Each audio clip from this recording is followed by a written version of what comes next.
लेकिन बच्चों को विद्यालय जरूर भेजिए, तभी आपकी गरीबी दूर होगी। अगर गरीबी दूर हटाना है तो पहले क्या करना होगा? शिक्षा पाना होगा। अगर गरीबी दूर हटाना है तो सबसे पहले शिक्षा करना हो, शिक्षा प्राप्त करना होगा, और जो पढ़ेगा वही आगे बढ़ेगा। नहीं तो बाबा जी का जो है तो खाली जय भीम और खाने बिना मर रहे हैं, हड़िया नहीं चल रहा।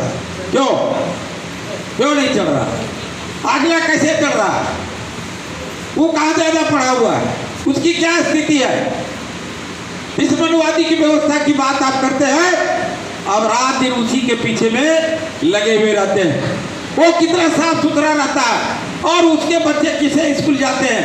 अच्छा, प्राइवेट स्कूल में पढ़ाता है, जबकि आपके यहाँ से ही 2 पैला चावल और 250 ग्राम आलू मान करके ले जाता है, लेकिन उसके बाद घर जाने के बाद आपसे गिरना भी करता है।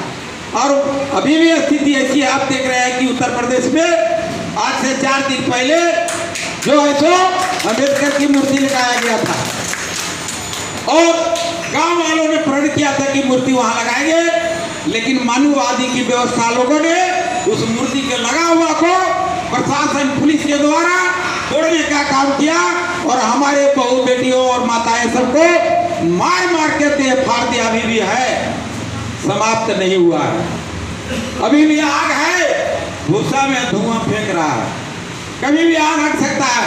आप देखे होंगे पार्लियामेंट जैसे जगहों पर क्या कहा था अमित शाह ने?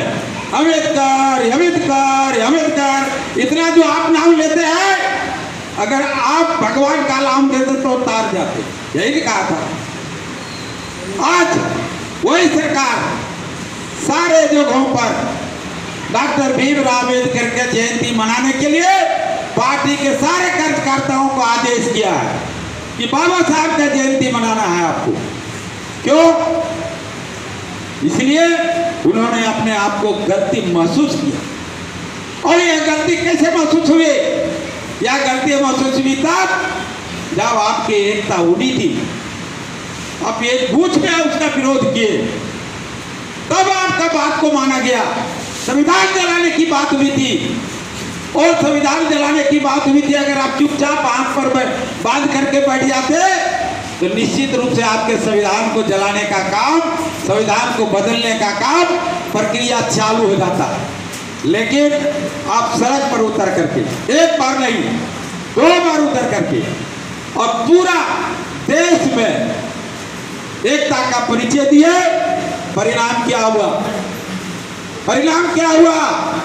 खाली खाने से नहीं होता, और गमछा लटका लिए और चल दिए तो नहीं होता। इसको आपने सड़क पर आकर के बात की, और सड़क पर बातों के अपना विरोध जताए, सरकार को झुकना पड़ा, और संविधान का कहा कि नहीं, हम तो संविधान का रक्षक हैं। लेकिन शेर जो होता है, अगर आपके पास चाबुक है तब तक नतमस्तक है, आपकी बातों को मान रहा। नहीं तो सर्कस में देखते होंगे, जो ही मौका मिलता है मास्टर का, कौन? टाइगर, जो सर्कस में दिखाता है, और जरा से उसको चुप होता है, उसी को मार के खा जाता है तुरंत। उसी स्पॉट पर सर्कस के उसी घेरे में उस मास्टर को चीड़ फाड़ करके खा जाता है। मौका नहीं मिला, जागे रहो। यह मत सोच लो कि हम निश्चिंत हो गए, आपका संविधान पर अभी भी खतरा है, मौका मिलने की आवश्यकता है। और तब क्या करना है, कैसे बचाना है? इसी तरह के कार्यक्रमों में अपने घरों में जाकर के, ये जितने भी हमारे लिए बहुत काफी है जगाने के लिए। आप एक आदमी को 10 आदमी अगर इस बात को जाके कहते हैं कि नहीं, बच्चों को पढ़ाना है, तभी हम किसी चीज को समझ सकेंगे और किसी मन पर जाके हमें कदर होगा। आज जोगेश्वर माता को हमारे जैसे वकील साहब, जनार्दन बाबू और जितने गण्यमान्य व्यक्ति है बैठे हुए हैं, आदर्श मंच पर क्यों दिया जाता है? इसलिए दिया जाता है कि वह शिक्षित है, सब बातों को जानता है, और इसका विरोध करने की ताकत भी रखता है, तब तुम्हें बैठाने का काम करेगा। मैं एक कहानी बताता हूँ।